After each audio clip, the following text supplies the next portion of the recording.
Olá pessoal, bem-vindos aí a mais uma sessãozinha de dicas do Gil. Hoje eu vou tentar fazer uma aula bem rapidinho, tá? E o nosso tema de hoje é como fazer inclusão e alteração, né? Usando somente uma tela de edição. Então normalmente no CRUD, vamos imaginar aí um cadastro de cliente, e aí a gente, hoje no Flutter Flow, a gente tem uma certa dificuldade de, numa tela só, usar tanto para inclusão como para alteração dos campos, tá? Então eu vou explicar melhor aí. Então vamos ver aqui.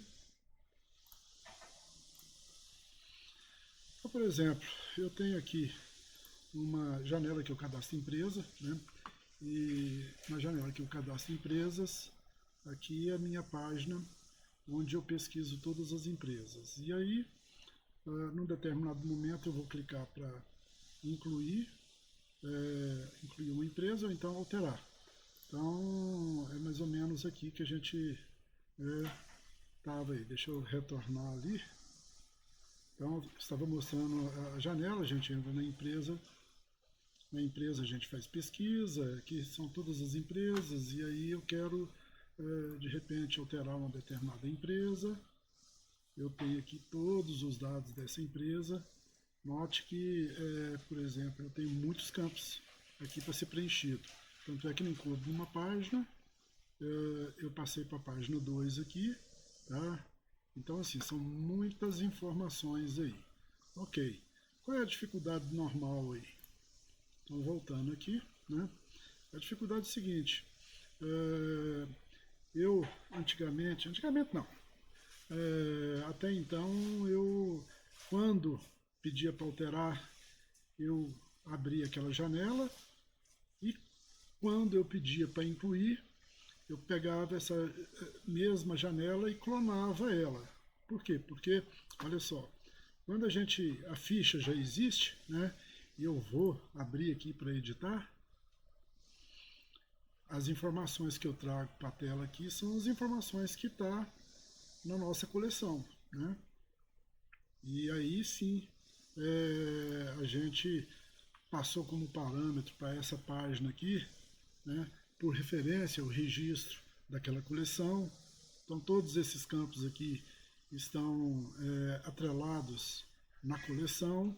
Então a tela de alteração ela tem essa característica, né, de eu mostro os registros, os campos que está atrelado na coleção. Já o de inclusão é totalmente diferente, porque eu não passo nada como parâmetro, porque o registro está vazio. E aí quando a gente, né, vai para essa tela, quando a gente vai para essa tela, eu não passo o registro como parâmetro, e os registros aqui não pode estar atrelado a nenhuma tabela, nenhuma coleção ainda, porque é uma inclusão do registro novo, né? Então, como, por exemplo, tanto na inclusão quanto na alteração, os campos da tela são os mesmos ali, que tem que ser preenchido, qual era a solução técnica? A solução técnica era a gente, no nosso projeto, a gente ter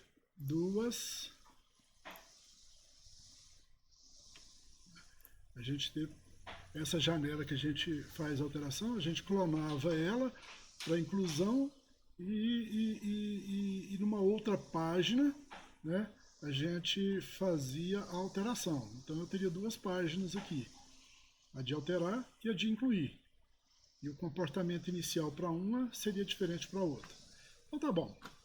Dito tudo isso aí, o que acontece? O motivo desse vídeo. Esses dias eu vi aí um pessoal perguntando, né, se realmente tinha que fazer isso aí, e construir duas páginas para inclusão, uma página para inclusão e outra para alteração, né, quer seja clonando ou não.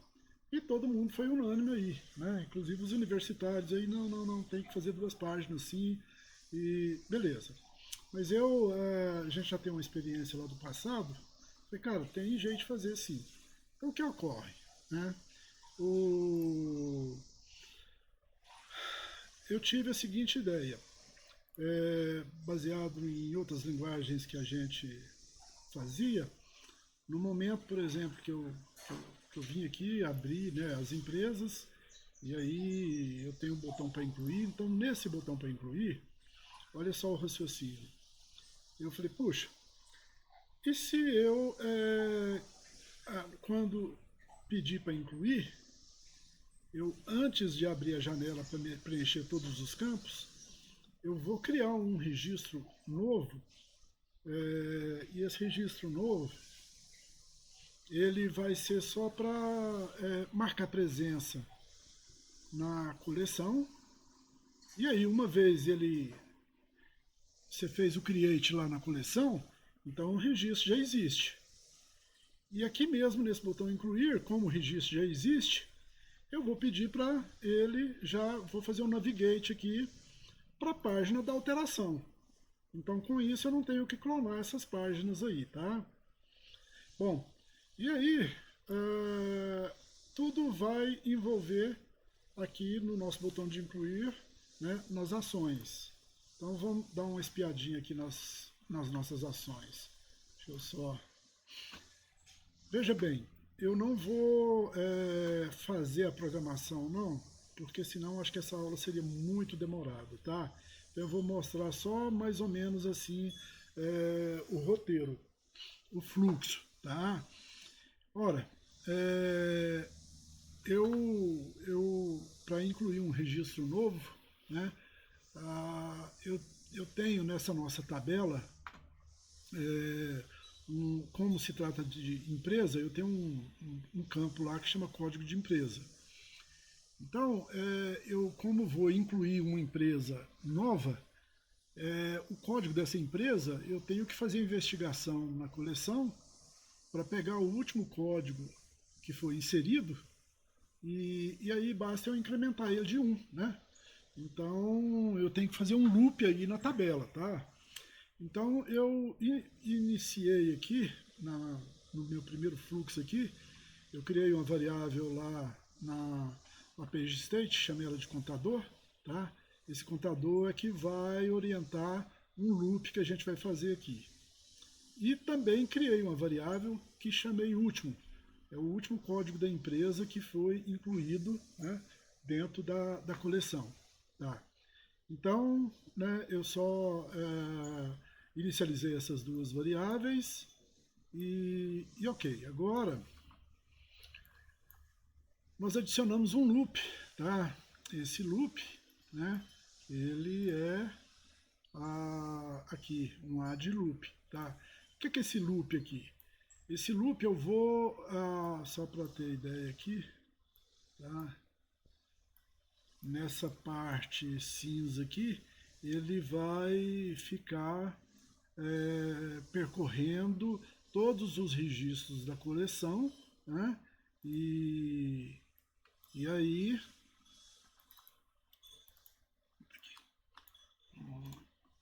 deixa eu voltar ao tamanho natural aqui, tá? Então, vamos, né, no nosso loop aqui, ele vê. Isso aqui é a condição do loop, né, que é o primeiro, né, ele vai acontecer esse loop enquanto o quê? Enquanto a minha variável contador for menor do que o número de itens que tem na tabela, né, na coleção, tá, de empresas. Bom, então enquanto ocorrer isso aqui, porque esse contador iniciou zerado, e por exemplo, se eu tiver 5 empresas lá, ele vai percorrer 5 vezes, porque o contador entra aqui, a condição é satisfeita, eu num determinado momento aqui eu vou incrementar esse contador, né? Mas ele inicialmente é 0, 0 é menor que 5, então ele vai entrar para trabalhar. E aqui ele faz um ifzinho, se o código da empresa dessa tabela, se ele é maior do que o último, então eu vou guardar ele, tá? Eu vou guardar ele na minha variável último, né? Porque tem uma empresa lá cadastrada que pode estar em qualquer lugar, né? mas ela então ela é maior, a que está cadastrada, do que o conteúdo da minha variável último, tá? E aí, ok, e aí eu somo no contador, né? E aí ele volta para o loop novamente. Aí ele parte para fazer o segundo, né, registro, porque enquanto o contador aqui, digamos que tem 5 aqui, aqui agora ele já entra aqui valendo 1. 1 é menor do que o número de itens. Ele só vai parar quando, né, o contador tiver 5 a 5, porque ele só entra se o contador é menor do que, né, essa quantidade. Bom, se acaso ele passar por um registro que o código da empresa na coleção for menor do que o que está registrado no último, então ele não faz nada, tá? Então é um falso aqui. Mas ele alimenta o contador, porque ele leu um registro. Ok, então isso aqui, digamos assim, é o coração, né, dessa logística aqui. A hora que ele leu todos os registros, então a variável último dele já está preenchida legal. Então aqui, né, eu vou incrementar 1, né, no último registro que foi encontrado dentro da tabela, né, eu incremento aqui para ele ser o próximo, tá? E aí eu já estou pronto para fazer o create lá no back-end do documento. Então eu preencho todos os campos e o código da empresa aqui vai ser o último que foi lido lá, porque ele foi incrementado de mais um, tá? Bom, então assim que ele acaba de incrementar, tá? Eu vou guardar.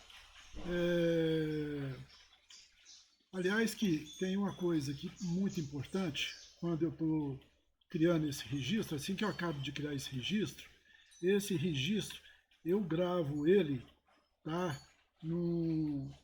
Nessa variável alt empresas, porque a minha tabela, né, minha coleção chama empresas. Então esse aqui é uma ação de output, ou seja, aquilo que ele gerou aqui eu posso guardar em algum lugar. Então guardei dentro de uma variável que tem esse nome e essa variável ela é a referência com todos os campos do registro que acabou de ser incluído. Tá? Então eu vou usar isso aqui, guardei. Bom, já que aquela variável, então, out, eu tenho uma outra variável aqui, que ela também ela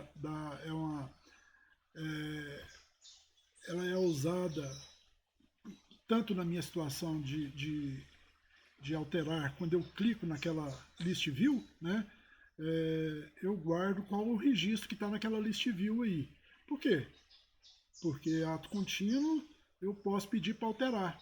E aí eu tenho que passar como parâmetro aquele registro que vai ser alterado. Então, tanto aqui na inclusão, né, eu tenho que guardar esse registro, como na alteração, né, também eu tenho que guardar qual o registro que foi clicado.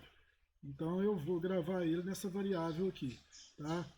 E aí ele vai vir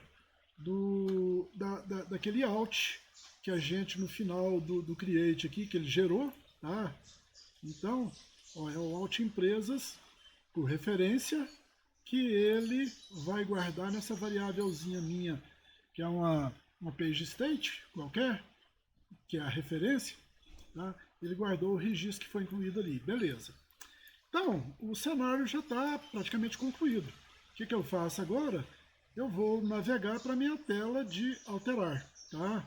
E vou passar como parâmetro essa variável aqui, que está pegando coisas dentro dessa empresa aqui clicada por referência, tá? Então, assim, é bem simples, tá? Simples assim, né? Para fazer esse fluxo aí, tem todo aquela lógica de programação que às vezes ela é difícil da gente ter um roteiro aí. Pois bem, vamos voltar no nosso aplicativo então, porque eu cliquei aqui, mandei alterar, mas agora eu vou mandar incluir. Está faltando um registro aqui no meio, ó, é o registro 4, ó, um código de empresa, esse aqui, né? 1, 2, 3, 5, 6, falta 4. Mas eu vou mandar incluir aqui, ele vai incluir a empresa 7.